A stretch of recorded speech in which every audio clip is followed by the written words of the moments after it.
To our coronavirus coverage now, and the state's indoor mask mandate is expected to end in just 6 days for people who are vaccinated.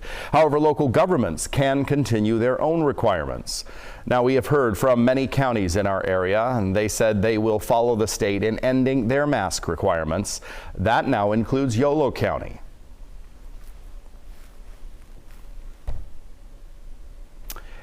Let's take a... Moving away from requiring everybody to wear masks indoors acknowledges that we must learn to live with COVID. Living with COVID involves fewer government mandates and more government recommendations. Taking a look now at the state's COVID numbers, this graph here shows cases from the past month. You can see the number of daily cases is decreasing. 39,000 new cases were reported Tuesday. And this graph shows the test positivity rate over the past month. It is now 8.7%. Compare that to 30 days ago when we were up to 22%. And this data here shows hospitalizations in California. About 10,000 people are currently in the hospital with COVID statewide. That is 400 fewer patients than we saw on Monday. Researchers with UC Davis Health have developed a new antibody they say can help stop the spread of COVID-19. The antibody directly interferes with the ability for cell-to-cell transmission of the virus. Those behind the study say vaccines reduce hospitalizations but do not actually stop the virus from spreading. The treatment must next be tested on mice before human trials can begin. A look now at the vaccination numbers in the state. 73.6% of eligible Californians are fully vaccinated, accounting for 27.7 million people. Another 3.3 million are partially vaccinated, with around 13 million having received their booster. The state is giving out, on average right now, 84,000 shots per day. The Department of Homeland Security is warning law enforcement agencies that a convoy of truckers protesting COVID vaccine mandates could soon begin in the U.S. In Canada, thousands of people in trucks, tractors, cars, and on foot have been blocking roads and disrupting business at the border. Homeland Security officials say they are tracking online reports of a potential convoy that may be coming to several U.S. cities, including Los Angeles and D.C. This could impact the Super Bowl, incidentally, and the State of the Union address, which is scheduled for March 1st.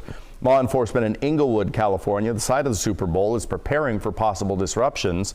Right now, there are no indications of any planned violence. Well, New York will lift its statewide mask or vaccine requirement for indoor businesses today. Mandate required businesses to ask customers for proof of vaccination or for them to wear masks indoors.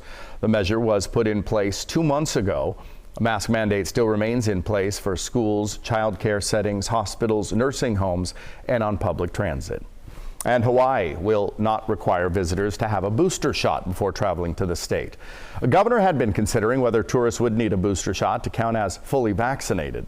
Visitors are still required to go through temperature scans and either get a negative pre-travel test, show proof of vaccination, or quarantine for 5 days upon arrival. Well, CDC has released new guidelines for the cruise industry. In the updated program, cruise ships can operate under one of 3 tiers. Vaccination Standard of Excellence, which means at least 95% of passengers and crew are fully vaccinated and boosted.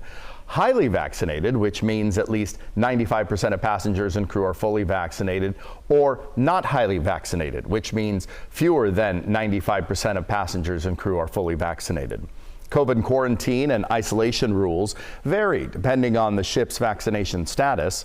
COVID tests are still required. The CDC will give cruise lines until February 18th to opt in and share vaccination status of each ship. The agency plans to reevaluate its guidance by March 18th and update as needed. Sacramento County Board of Supervisors have voted to end Project Room Key operation at 3 motels. It's a move that could send hundreds of homeless people back into the streets.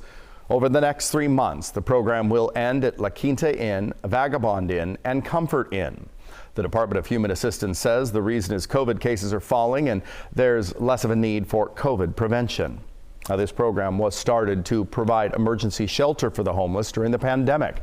The department says it will work now to find new shelter for the people benefiting from Project Room Key.